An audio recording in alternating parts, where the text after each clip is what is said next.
Hola, ¿qué tal? El día de hoy hablaremos sobre un tema muy interesante en la materia de oncología llamado cánceres asociados a infección por VPH. Bueno, pues para comenzar hablaremos un poco acerca de las características de este virus y de la infección. El VPH pertenece como tal a la familia Papillomaviridae y se han clasificado en 5 géneros: el alfa, el gamma, el mu, el nu y el beta. Se menciona que en este caso el de tipo alfa es el que infecta principalmente a las mucosas y que el virus del VPH como tal pues se divide en dos grupos en base a sus propiedades oncogénicas, en los de alto riesgo y los de bajo riesgo.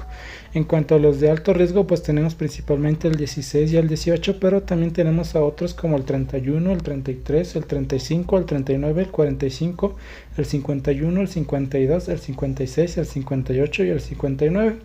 los cuales pues se asocian principalmente al cáncer cervical, anal, vaginal y vulvar y al orofaringio. Y en cuanto a los de bajo riesgo pues tenemos al 6 y al 11, los cuales se asocian principalmente a las verrugas genitales, que pues se menciona que pues estos prácticamente no generan como tal el desarrollo de neoplasias.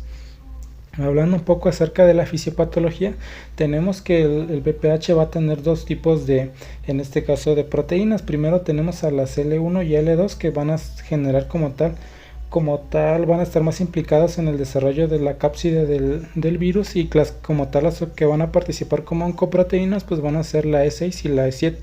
las cuales se mencionan que van a inactivar directamente a los supresores de tumores P53 y RB. En cuanto a E6, se menciona que promueve la ubiquitinización de esta proteína de P53 y por lo tanto genera su degradación, mientras que E7 por otro lado se une e inhibe como tal a RB, como tal favoreciendo la proliferación celular. Se menciona que además de esto pues van a generar alteraciones en la telomerasa y alteraciones genómicas. Se menciona que en cuanto a los mecanismos de invasión, pues como ya se mencionó, este virus cuenta con muchas oncoproteínas que lo favorecen como tal la entrada a los epitelios, de esta manera hasta llegar hasta las células basales, donde va a realizar el proceso de replicación y de invasión.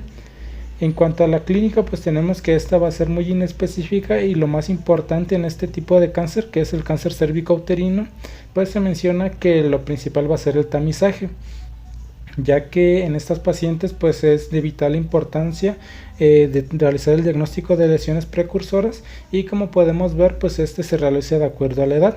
En cuanto a las pacientes menores de 25 años de edad no se recomienda tamizar, y el tamizaje se recomienda a partir de los 25 a 29 años de edad con la citología cervical, mientras que a los 30 y a los 64 años se recomienda continuar con el tamizaje solo para los tipos de alto riesgo. Y en cuanto a los mayores de 65 años de edad se recomienda finalizar el tamizaje cuando hay resultados negativos, o continuar solo en caso de que no se hayan realizado un tamizaje nunca o que pues tengan factores de riesgo, como en este caso un estado de inmunosupresión. En cuanto a continuando con este tipo de cáncer asociado, que es el cérvico-uterino, pues tenemos que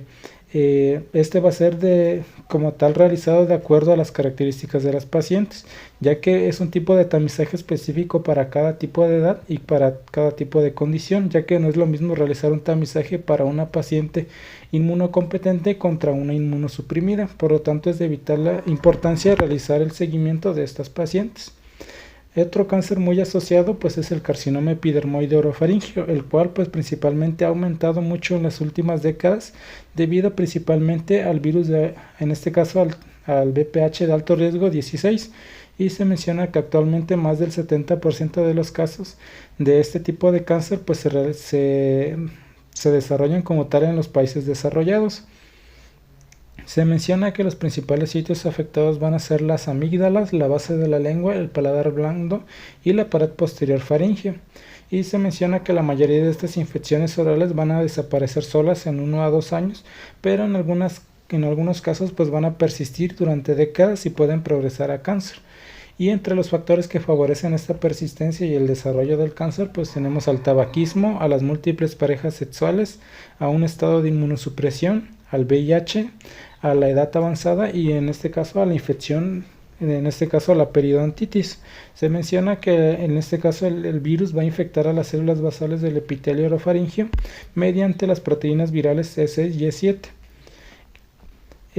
Otro cáncer muy frecuentemente asociado pues va a ser el cáncer vulvar. Se menciona que este tiene como tal una prevalencia del 5 al 8% de los cánceres ginecológicos y el 90% pues van a ser carcinomas de células escamosas.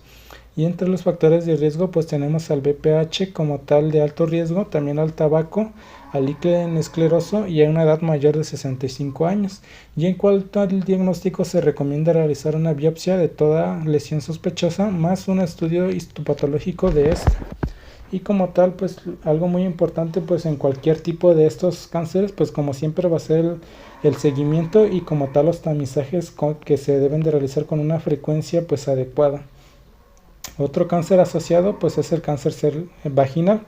el cual se menciona que es una neoplasia poco frecuente. En este caso se menciona que